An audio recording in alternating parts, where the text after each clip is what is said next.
Hello everyone, and welcome to the Anatomy of Knitting, episode 79. My name is Erin, and I'm going to be your host. Today is September 10th, 2015, and I'm coming to you from Cork, Ireland. I'm an American expat living here, so it's been a few weeks since I last recorded. I had some family in town and was in Dublin, so that came first. But here I am. I have my Jacopatsy pottery, which has my berries tea in it. Still nice and hot. And I am ready to catch you all up on what has happened the past few weeks. So, so I'm going to do a week in review. I'm going to do what's on my needles. I'm going to do a finished object, and I think that's about it. Oh, a spinning update. That's what I'm going to do. So let's get started. Just to give you a heads up, there might be some extra cuts in this podcast. I am waiting for a plumber to show up, and we're going to be... we've had a shower that's leaking here at the house, and so they need to fix that. We are living in what's considered a boom house, is that it was constructed during the housing boom here in Ireland, which means that the quality of the construction isn't as up to par as it should be. So there were a lot of shortcuts, and one of them that has been told to us is that in the shower that's in our master bedroom, I guess the tile there's like this lip. This curved lip that goes, so this is the wall of the tile, and then there's this curved lip that I guess the tile is supposed to go behind that lip, but the tile stops like above it, and then they just put the lip there. So it was just a matter of time before faults came out with the construction, and I guess now is about the time, 7 or 8 years later, after the house was built, is a lot of these things are coming to light, and so that's part of our excitement. So he's supposed to come and look at the bathroom, and so he's gonna apparently call, hopefully before he comes. Otherwise, he may just come and knock on the door while I'm recording, but. I'm going to talk to you all, and then we'll get it figured out. So this week in review, I went to Dublin since the last time I spoke to you all. I caught the train from Cork City. I think the Kent station is the station there, and ended up taking a taxi from home to the train station because I wanted to leave about an hour before my train was due to leave, and we would have had to wake up the boys a little early if we had done that. So I wanted them to get their sleep, so I took a taxi and caught the train. Had no problems. Was actually there probably a little too early, but with it being at 5:20, I just wanted to avoid any traffic issues. Let's see. I joined up with my mom. She met me at the Lewis station, which is kind of their light rail system that they have up in Dublin. And then we decided to... I had done some preliminary looking at what kind of restaurants were around the place that we were staying. There's this whole cadre of bicyclists, school's back in session here, and there's this whole group of little kids riding their bicycles that just distracted me, and I'm talking like 6 or 7 year olds riding their bicycles. It was super cute. Anyway, so I'd done the research about what kind of restaurants were near, and saw that there was a sushi one, and sushi is not in great supply here. So I asked if we could take advantage of having sushi one night. So we did, and it was delicious, and we probably ordered too much. And so we ate sushi. We got our fill of sushi, and then went home and slept. The next morning we woke up. We went and had brunch at the Queen of Tarts, which is a nice little restaurant, excuse me, that's in around the area that we were staying. And it had the sweets and tea and normal like tea, sweets stuff, but then it was also served lunch as well, which was good. I had a chicken and bacon sandwich, and then I finished up with the Queen's fudge cake. And after that, my mom and my grandmother wanted to do one of those hop-on, hop-off buses, but I had done that the last time I was in Dublin, so I decided that I would like to run a couple of errands. There's apparently a mom and a child now. The child wants to go back home. School starts, I guess, at 9, so it is what it is. So they wanted to do that. I decided to separate ways with them, and we decided that, I decided to go run some errands, and there's the Disney store in Dublin, and I've been on the lookout because we have our Disney trip coming up. We're going to Disneyland Paris. This drama is so funny. Anyway, we're going to Disneyland Paris, and I was hoping to find... Nathaniel is a really big fan of Dusty Cropper, the Disney Pixar Planes. Is it a Pixar plane? I don't think it's Pixar. It's just a Disney Planes movie.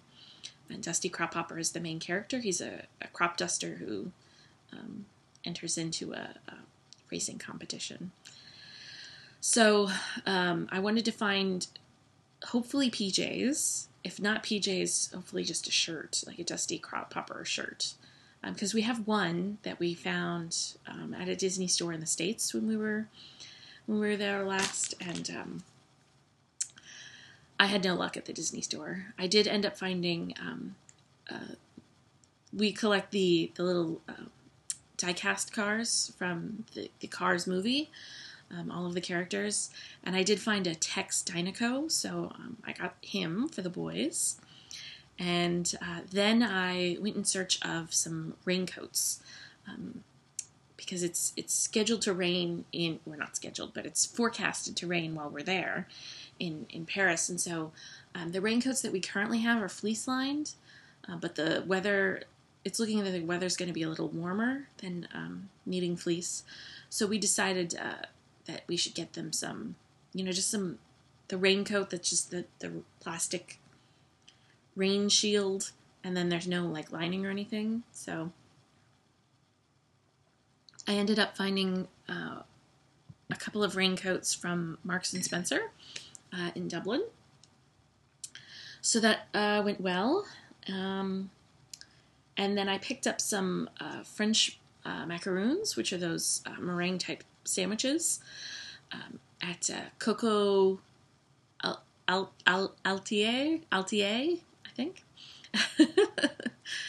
for dessert that night. And then I visited a couple of fabric stores.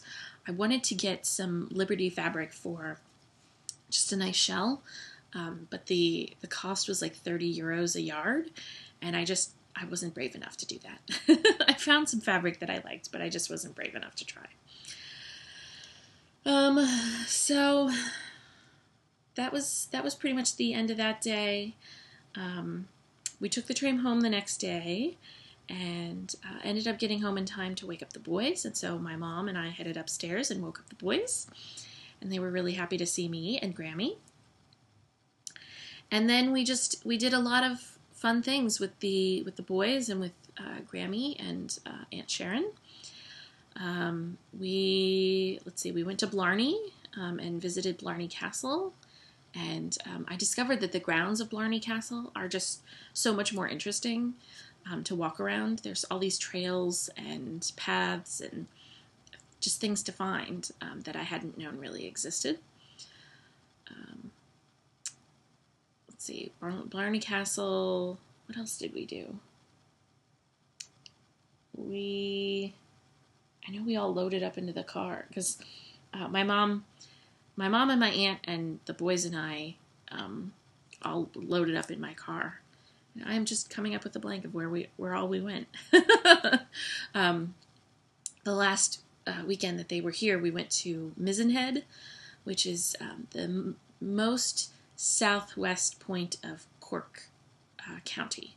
So that had beautiful views, and it took about 2 hours to drive there. And because there were a total of 6 of us, we all couldn't fit in my car. So my husband drove his car, and then I drove everybody else in the other car. And it was Irish roads and craziness.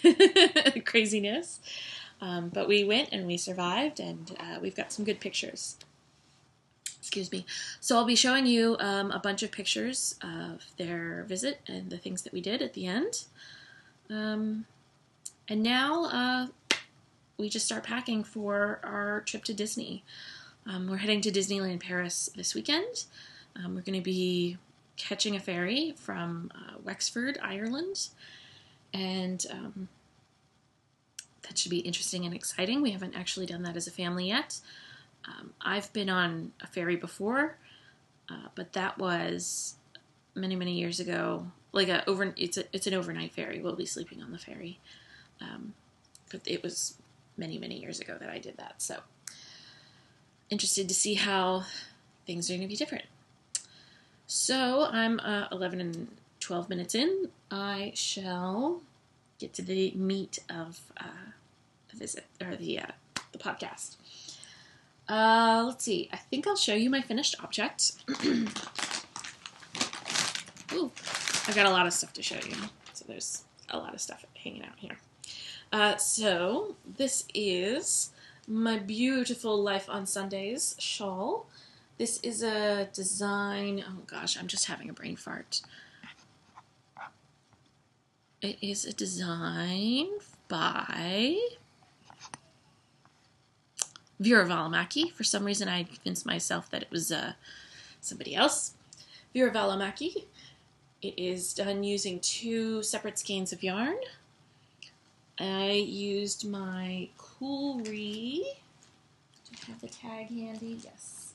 Here's one. This is my Coolry yarn. Exquisite hand-dyed yarns. This I used Midnight Blue and Sunshine, and it's 50-50 merino and silk, fingering weight, and it's hand-dyed in Wexford, Ireland. And there is the website in case you would like to check more out. I use the Sunshine as the first color, and then the Midnight Blue as the contrast color. And I did this mostly as written. I did, I think, 4 extra stripes, 2 of each color, and then just knit on the navy until I ran out of yarn. I know the last time I spoke to you, I think I was about here, and I was saying how, I haven't tried knitting without a cable needle, and it just seems so scary, and this is so slippery, and maybe I shouldn't. Well, I ate my words. As soon as I finished podcasting, when I was working on this next, I decided, well, I should just try and see what happens. And I did, and it just flew off the needles then. Put it on like we're bandits. And I love how these cabled stitches just point straight down. I think that is so fun. So yeah, that's my finished object. I haven't blocked it yet. I literally finished casting it off yesterday. I loved working with the yarn. Let me see if I have the yarn left. I was carrying it around in my Toft luxury British knitting. I used that Toft yarn to make that big gray cowl. So this is how much I had left of the blue. I was just kind of like, I was doing do I have enough to do two more rows in a cast off? and I just got to the point where I was chicken and didn't want to try and be yarn chicken because these are really long rows. So I have a little bit left. Let's see how many grams. I have my trusty yarn scale here. 6 grams of yarn, so that's pretty good. And I have a little bit more of the yellow. And I have 28 grams of that left. So those will probably go into the sock yarn blanket. And that's fun and exciting, and I really enjoy this finished object. I need to block it, and then, yeah, it'll be all done. Let's see, what is next? What else is on the needles? I'm still working on my stockinette stitch socks. This is out of Sweet Georgia, a vintage skein of Sweet Georgia. This is the tag, and this is her Blue Fig colorway. And it's a superwash sock, which is 100% merino. I believe I was maybe still working on the gusset the last time I spoke to you all. I have since finished the gusset and am working my way down the foot. Again, most of my work since I last talked to you was on this, and so I couldn't put this down. I think yesterday I worked on this, and maybe the day before, but other than that, I don't think I've really worked on it since I last spoke to you. It's my usual stockinette sock pattern where I do about 1 inch of 1x1 ribbing, cuff until I feel like stopping, and then I do a slip stitch heel just for the appearance, not really for the durability. Then I do a gusset and then knit stockinette on the foot, and then just do a regular toe. So that's what's on my needles, and since I finished this long-term project, although it really wasn't that long-term, I decided I needed to find something new to work on. And I thought a sweater would be nice, so I looked into my stash of all sorts of yarn that I've bought while we've been living here, and so I decided to break into this. This is Donegal Tweed yarn. It's a singles yarn. It's an Aran weight, and it's this beautiful, I'll say cranberry colorway. You can see it's got all these flecks of different colors in it. It's the color is a little off there. So that's the yarn, and again, it's just a singles yarn. And I thought, I should use this, and so I knit a swatch. That's what it's going to look like knit up. And I decided to try out an Amy Herzog custom fit sweater. Oh, here's my phone, right next to me. I decided that I wanted to try one of her custom fit sweater patterns. But the sweater that I wanted to do was not actually one of her custom fit patterns. You have to use her recipe and a pattern. So I decided I wanted to do the Acorn Trail. So it's got this beautiful back with all these cables and texture. And then the front.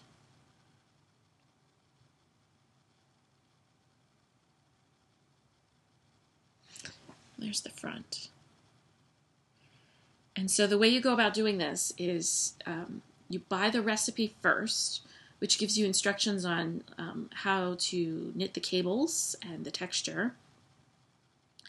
And then you follow her instructions in the I'm having a brain fart. You follow her instructions in the recipe to make your custom fit sweater. So basically, you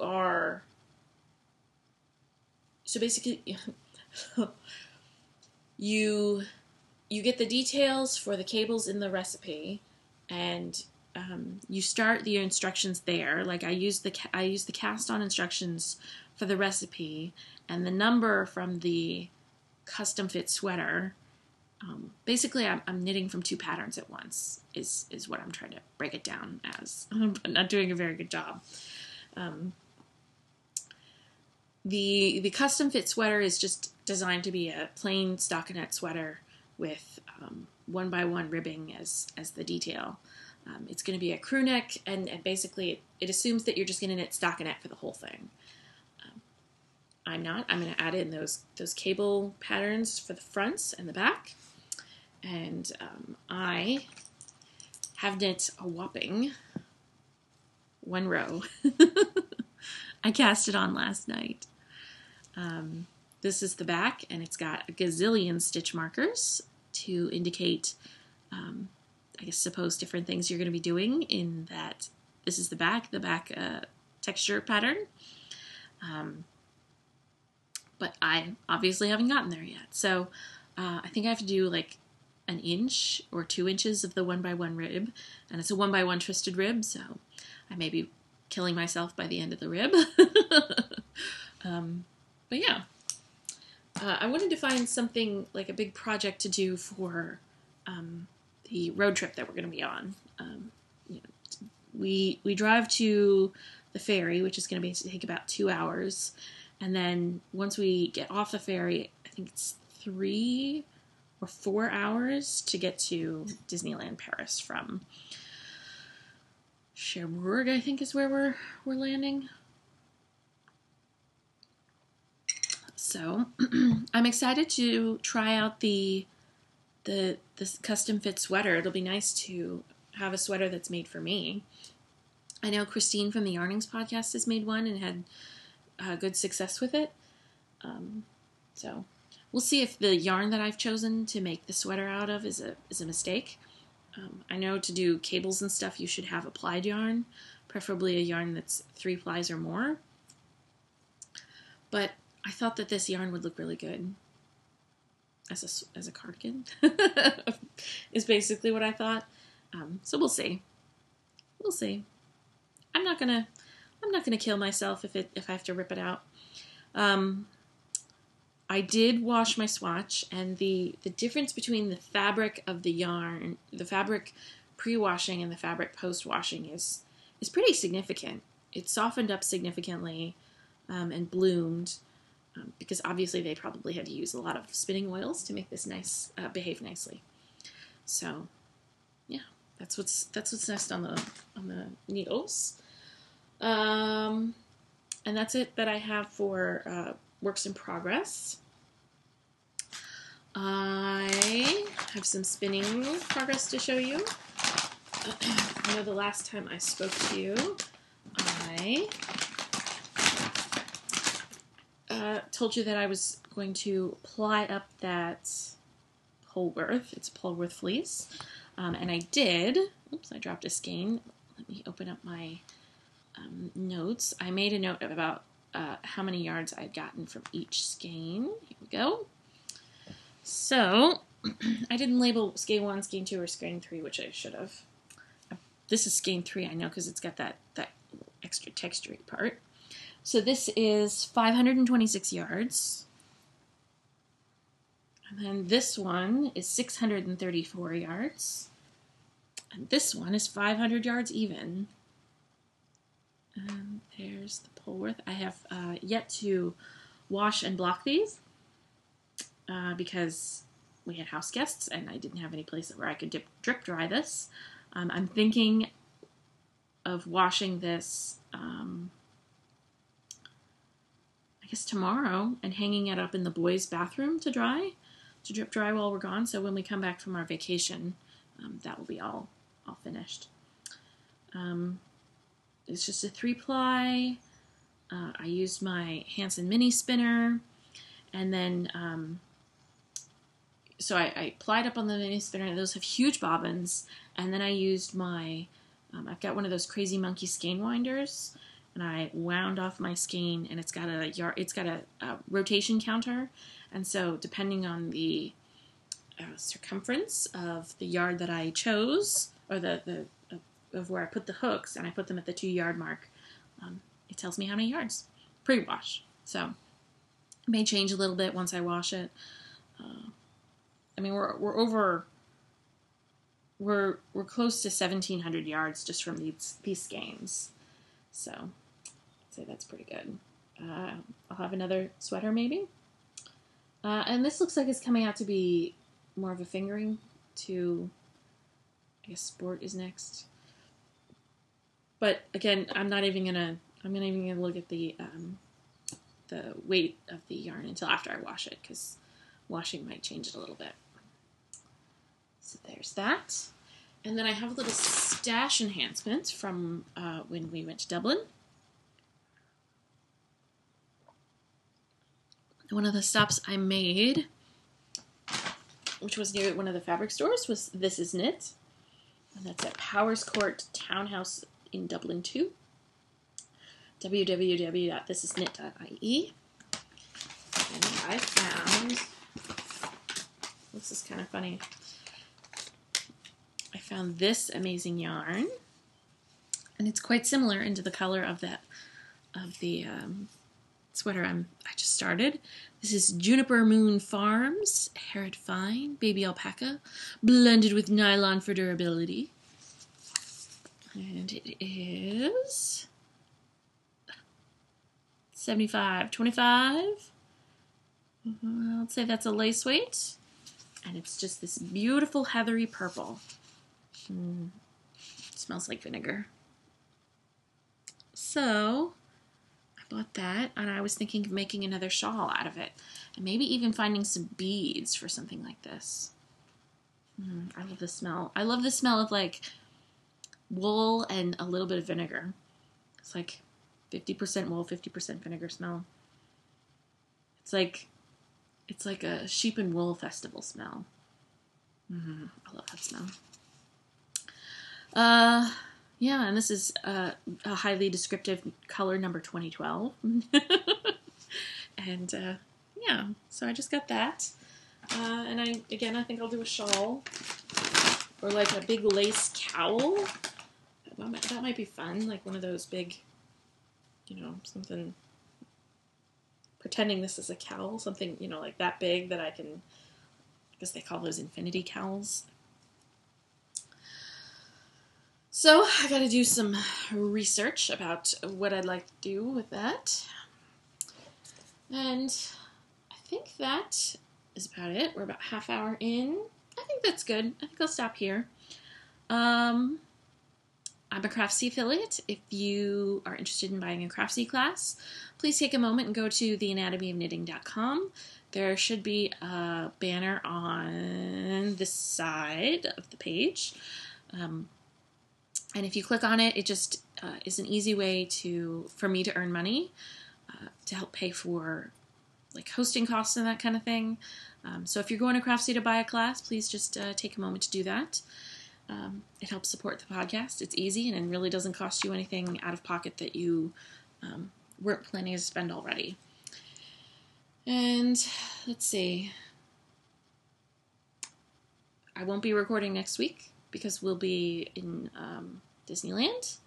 So the next time I should be podcasting will be, pull up my calendar, the 24th of September. So not next week, but the week after. And I'll have a bunch of pictures after the podcast, like usual, of our shenanigans that we got up to. And so I hope you enjoy those. Let me know if you have any questions. You could the best way to do that is on Ravelry.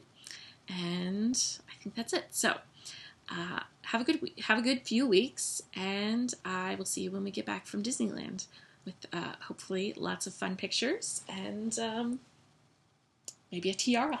We'll see. So have a good week, and I'll see you then. Bye.